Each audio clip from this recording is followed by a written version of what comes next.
Hey guys, Infidel1258 here. Today I'm going to share with you a clip from a recent Splinterlands TV live event. This one's me and Tails from the Crypt Mancer, and he had me on graciously to talk about a number of things. You got to go check out that full video. It's on Splinterlands TV, and you want to check out his videos. It was a 2-hour video. Him and I spent an hour and a half talking about amazing topics all over the place, including land, including card values, Rift Watchers, SPS, so much. But this is just an 8-minute clip from the beginning of that conversation where we get into one topic where recently he and I were disagreeing on when to sell old assets versus buy new ones. And I thought it was a nice kind of finish line to a conversation that had been ongoing now for a couple of weeks across a variety of videos. If you've seen the videos, including those where I talk about selling Alric and buying modern monsters, or comments from Tails on my channel, then you might already know some of what we talked about here. But this is kind of like a nice finish line to that conversation. And tons of respect for Tails. Appreciate everything he's doing. He's one of the best. Thank you for having me on the channel. Guys, go check out the rest of this content. This is an amazing conversation with some huge points, and it was 2 hours long on Splinterlands TV with Tales from the Crypt Mancer. Without further ado, let's get into it. Thanks for your time and attention. Bye for now. Hello, crypto boys and ghouls, and welcome to Splinterlands TV. We have a exciting program scheduled for today. Very exciting. We have with us the one, the only Infidel1258, Dwayne Cunningham. Welcome to Splinterlands TV. I know you were just here last night, back again, but we appreciate it. Hey man, thanks for having me on, Tails. We were chatting in Discord earlier today, and like Rogue was joking, it's like come back from vacation and there's just so much going on, and you're excited. I'm excited to be talking about it, and I just love chatting with you, and I always watch your videos, and I really appreciate and respect your view on what you bring to Splinterlands. So the opportunity to chat, I'm excited about it.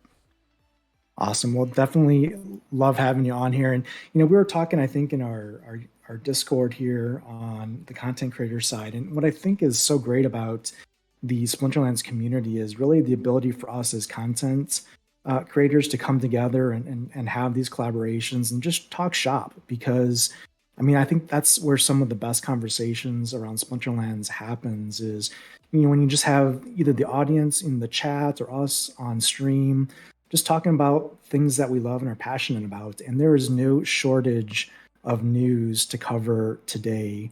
We've got the town hall coming up on Monday, which we don't really have an idea of what's going to happen there, but it really doesn't matter because there's just so much going in the game.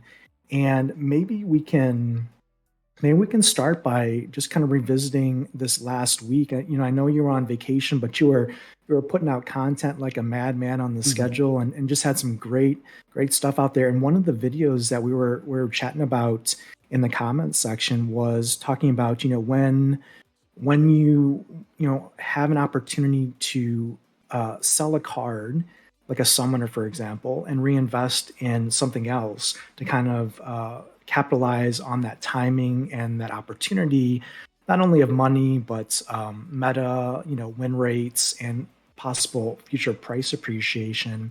And I thought there was really some good conversation we had offline in the chat there. And I think, when I come to look at that and analyze that, I think what we saw is that I think we both had different points that were certainly very, very valid and true in his advice or kind of just general sentiment to provide to our audiences. I thought it was very applicable. But I think what was interesting is, as you mentioned in your video, there was nuances, right, between what we were saying. We're saying not the same thing, but two different things. And it really depended on, I think, from what point of view you looked at the statements.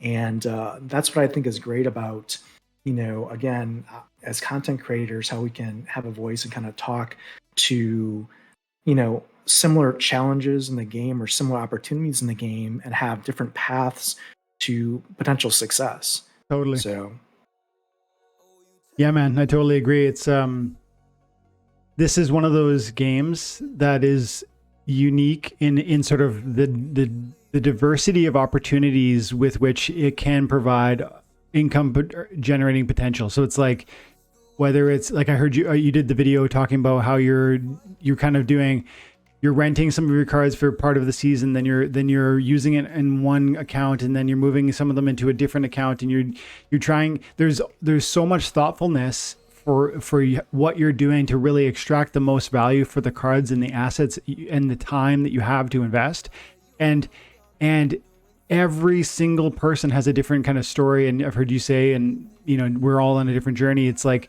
we're all at different stages. We all have different decks. We all have different resources behind us.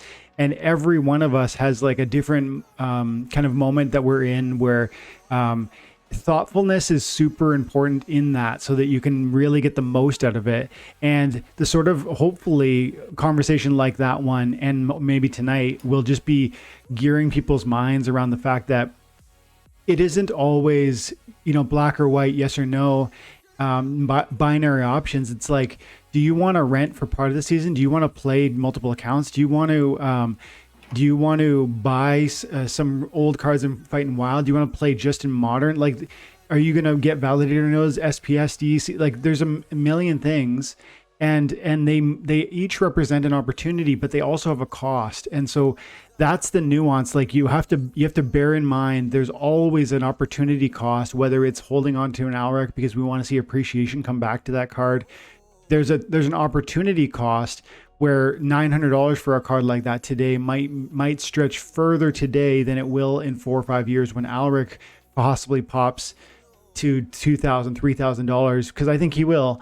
But that's not everybody can see things in that manner. And I for my audience, I think you too would just really want to urge people to really dive deeper into thinking about it, because this could change their lives. Like, this game legitimately could. NFT blockchain gaming can literally change your life financially.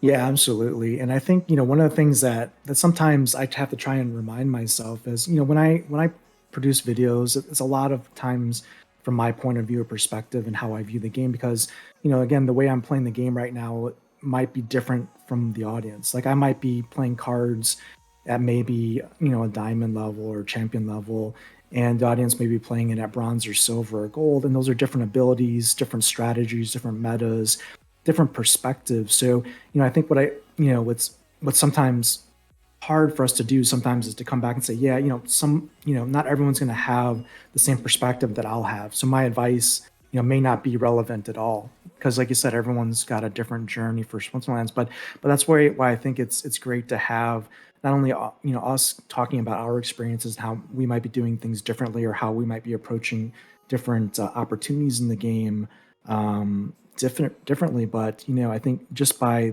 some of the chats in YouTube and the comment section and on the streams really bring a complete perspective that really the community can learn from at the end of the day.